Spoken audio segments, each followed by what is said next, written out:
অর্থাৎ নির্বাচনী পরীক্ষায় কিভাবে ভালো ভালো ফলাফল করবে, টেস্ট পরীক্ষায় এবং এসএসসি পরীক্ষায় কিভাবে ভালো ফলাফল করবে সে সম্পর্কে আমি তোমাদের কিছু টিপস দিতে যাচ্ছি।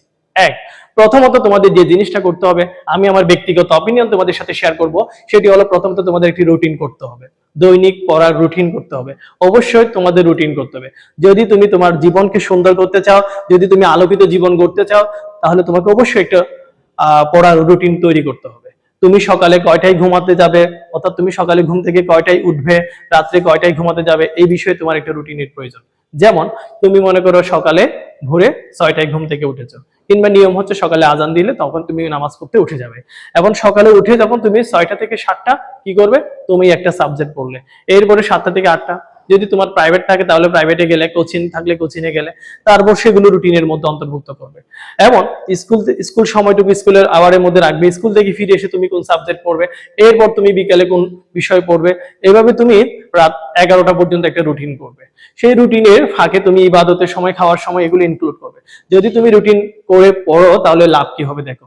মনে করো তোমার রুটিনের মধ্যে আইসিটি কিংবা বাংলা কিংবা ধর্ম এই বিষয়গুলো রয়েছে, কিন্তু সচরাচর দেখা যায় কি যারা রুটিন করে না তারা physics, chemistry, math, higher math, অন্যান্য সাবজেক্ট গুলো নিয়ে, গ্রুপ সাবজেক্টের যেগুলো গুরুত্বপূর্ণ একটু বেশি সেগুলোতে সময় দেয়। পরে যখন পরীক্ষা চলে আসে তখন তুমি পরীক্ষার সময় পড়তে বসো, ওই ইজি বিষয়গুলো তখন তোমার অনেকগুলো বিষয় রয়ে যায়, অনেকগুলো টপিক রয়ে যায় যেগুলো পড়া হয়নি, সিলেবাস বাকি থেকে যায়, তখন তুমি মাথায় হাত দিয়ে বসে থাকো, হায় আমি কি করলাম।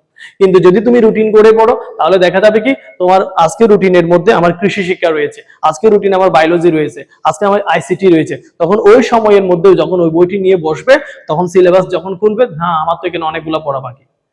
প্রয়োজনে তুমি যে বিষয়গুলো কঠিন সেগুলো তুমি বেশি সময় দাও, সহজ বিষয়গুলো সপ্তাহে 1 দিন কিংবা 2 দিন রুটিনে রাখো, তখন তুমি সেগুলো রুটিন ওয়াইজ যখন খুলবে তখন তোমার নলেজ আসবে না আমার এখানে পড়া অনেক বাকি রয়েছে। দেখা যায় কি যারা সায়েন্স স্টুডেন্ট তারা গ্রুপ সাবজেক্ট গুলো নিয়ে বেশি সময় ব্যয় করে এবং পরীক্ষার আগের দিন সহজ সাবজেক্ট গুলো খুলে সেখানে নাম্বার কম পায়, ফলে তাদের মোট নাম্বারটা কম আসে।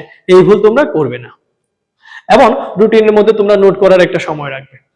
তোমার গুরুত্বপূর্ণ অনেক বিষয় রয়েছে যেগুলো নোট করতে হবে, সেগুলো নোট করার জন্য আলাদা একটা টাইম তোমরা সিলেক্ট করবে। অন্তত পক্ষে সপ্তাহে যে 2 দিন স্কুল বন্ধ, শুক্রবার শনিবার, সেগুলোতে অন্তত সহজ সাবজেক্ট গুলো, ধর্ম, আইসিটি, অন্যান্য বিষয়গুলো রাখতে পারো। আর তোমার যদি কোনো প্রাইভেট থাকে সেই প্রাইভেটের রুটিনটা ওইটার সাথে ইনক্লুড করতে পারো। মনে করো তোমার আজকে বায়োলজি কিংবা ফিজিক্সে রয়েছে পড়া কিংবা অ্যাকাউন্টিং এ রয়েছে, তাহলে তুমি সেটা ওখানে রুটিনের মধ্যে ওই দিনের মধ্যে বিষয়টা ইনক্লুড করতে পারো। দ্বিতীয়ত যে বিষয়টি তুমি করবে, তোমার একটা ক্যালেন্ডার, অর্থাৎ তুমি যেখানে পড়াশোনা করবে সেখানে একটা ক্যালেন্ডার, দিন পঞ্জিকা রেখে দেবে। যেদিন শেষ হবে ওটা তুমি কলম দিয়ে কেটে দেবে। পরীক্ষার আগের দিন থেকে, আজকের থেকে শুরু করে পরীক্ষার আগ পর্যন্ত কতদিন বাকি আছে তার একটা তালিকা তৈরি করে একদিন একদিন করে তুমি কাটবে।